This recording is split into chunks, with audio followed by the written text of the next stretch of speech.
aqui para mais um vídeo de top 5 posicional. Hoje a gente vai falar no interior de linha ofensiva. É basicamente um top 5 de guards, porque a classe de centers não é muito boa, mas estamos aqui. E aqui vai estar a playlist com os outros vídeos, então você vai conferindo aí, é uma chance de você conhecer os prospectos, né? Não todos, não dá para passar todos num vídeo, e a gente está passando bem de forma resumida, assim, mais para vocês estarem ligados aí, principalmente na primeira rodada.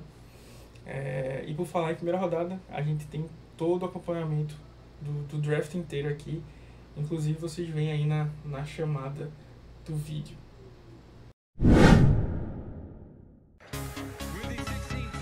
A fé e a esperança de um futuro melhor passa por mais de 300 jogadores, 32 times, 7 rodadas e 257 escolhas. Os calouros querem um time e os times querem um título. De 24 a 26 de abril vamos transmitir ao vivo os 3 dias de escolha do NFL Draft 2025, com a energia e a emoção que você já conhece. Quem acompanha o Rapina sabe, aqui não tem meia volta. Vamos viver o draft como você nunca viu. Serão 3 dias intensos de análises, reactions, tensão e emoção. Nada vai passar batido. Cada pique vai ser vibrada com você.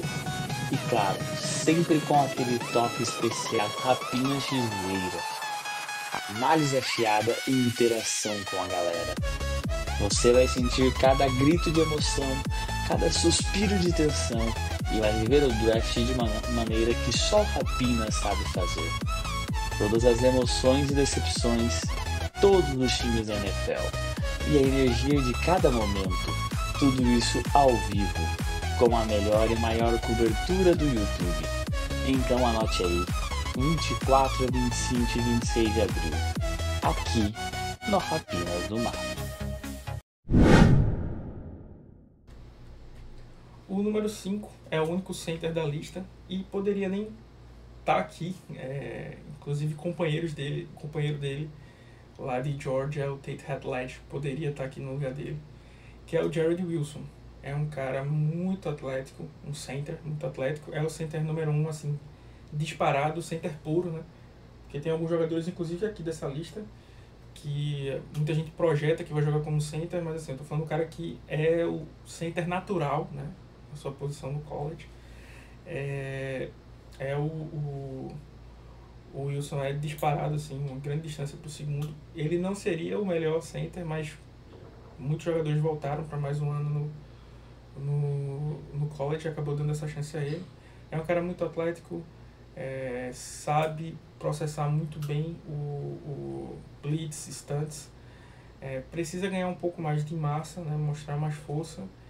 E para mim a principal questão é que ele só tem 1 ano de experiência, né? Ele passou esse tempo inteiro em Georgia, mas sempre foi reserva do Cedric Van Pran, que foi draftado ano passado, não lembro se foi para os Raiders, mas foi draftado ano passado, então sempre foi um reserva. Ele só tem 1 ano de titularidade, então essa questão de experiência é algo que pesa bastante. Bom, na posição número 4 nós temos o Jonas Savania. Acho que o nome difícil de falar também deveria ser um ponto negativo para o jogador.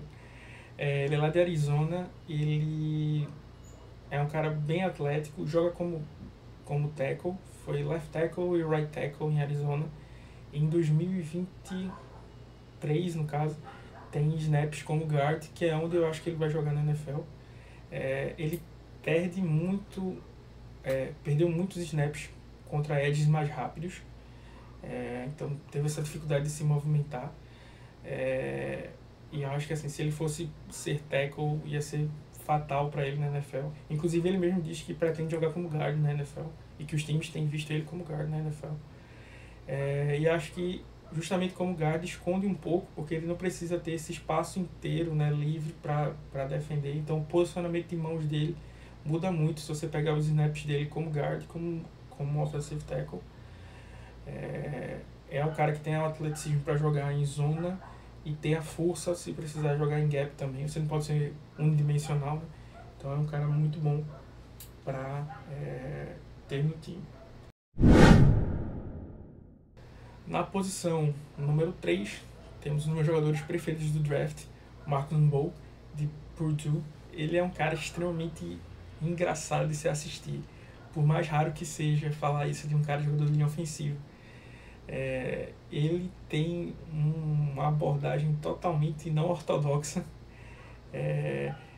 Por exemplo, ele é como se ele atacasse o Edge, tá? Então, tipo, ele mostra as mãos para o Edge usar as mãos, ele dá um tapa na mão do Edge. Ele usa pass sets diferentes de snap para snap. Ele é muito atlético no segundo nível, tem uma habilidade muito boa de enxergar os ângulos, de se movimentar sem dificuldade. Ele foi tackle lá em Purdue.